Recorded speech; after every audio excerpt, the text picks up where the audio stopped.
தலைப்புச் செய்திகள். எபோலா வைரஸின் சமீபத்திய திரிபுக்கு எதிராக ரஷ்ய விஞ்ஞானிகள் ஒரு புதிய தடுப்பூசியை உருவாக்கியுள்ளதாக தென்னாப்பிரிக்காவில் உள்ள ரஷ்ய தூதரகம் தெரிவித்துள்ளது.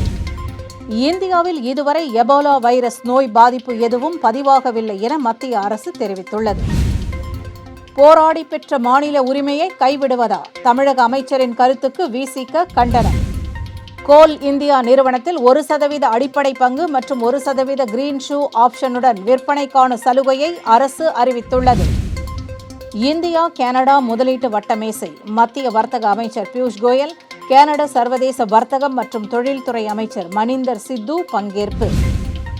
சிறப்பு தீவிர திருத்த நடவடிக்கையை மேற்கொள்ள இந்திய தேர்தல் ஆணையத்திற்கு அதிகாரம் உள்ளது என்று உச்சநீதிமன்றம் இன்று தீர்ப்பளித்துள்ளது. 2026ஆம் ஆண்டு சர்வதேச யோகா தினத்தின் கருப்பொருள் ஆரோக்கியமான முதுமைக்கான யோகா என மத்திய இணையமைச்சர் பிரதாப் ராவ் ஜாதவ் தெரிவித்துள்ளார். விரிவான செய்திகள். எபோலா வைரஸின் சமீபத்திய திரிபுக்கு எதிராக ரஷ்ய விஞ்ஞானிகள் ஒரு புதிய தடுப்பூசியை உருவாக்கியுள்ளதாக தென்னாப்பிரிக்காவில் உள்ள ரஷ்ய தூதரகம் தெரிவித்துள்ளது. இந்த முன்னேற்றத்தை ரஷ்ய சுகாதார அமைச்சர் மிகைல் முரோஷோ அறிவித்தார். காங்கோ ஜனநாயக குடியரசில் சமீபத்தில் ஏற்பட்ட நோய் பரவல்களுடன் தொடர்புடைய அரிதான புண்டிபுக்கியோ திரிபுக்கு எதிராகவும் இந்த தடுப்பூசி செயல்படக்கூடும் என்று விஞ்ஞானிகள் கூறியுள்ளனர்.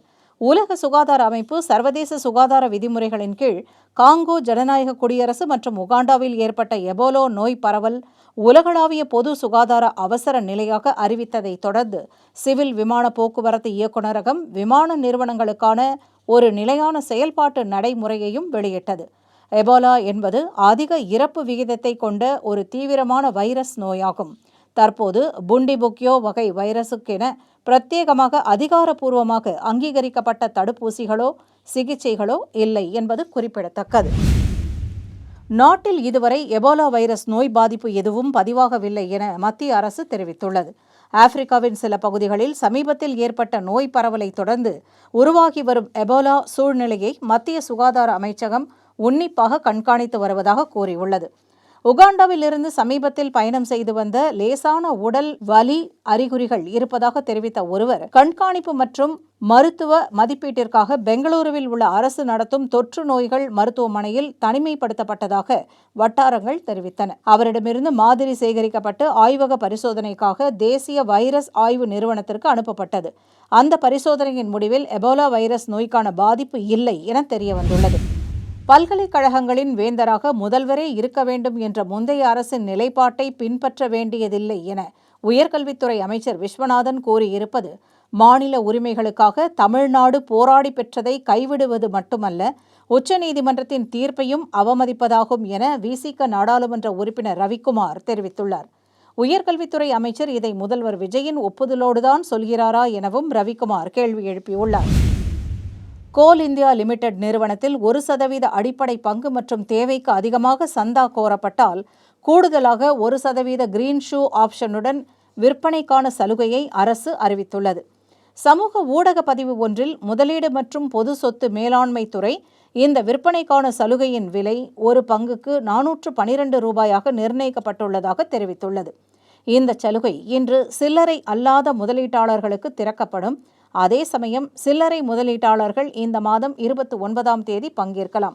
மேலும் வலுவான செயல்பாடு மற்றும் நிதி செயல்திறன், நிலையான வருமானம் மற்றும் கவர்ச்சிகரமான ஈவுத்தொகையுடன் கோல் இந்தியா லிமிடெட் ஒரு ஈர்க்கக்கூடிய நீண்டகால முதலீட்டு வாய்ப்பை தொடர்ந்து வழங்குகிறது என்றும் அது கூறியுள்ளது. கனடாவின் முன்னணி ஓய்வூதிய நிதிகள், இறையாண்மை மற்றும் நிறுவன முதலீட்டாளர்கள் இந்தியா கனடா வர்த்தக மன்றத்தின் உறுப்பினர்கள் மற்றும் பிற உறுப்பு நாடுகளுடன் விரிவான பேச்சுக்களை நடத்தியதாக பியூஷ் கோயல் தெரிவித்துள்ளார்.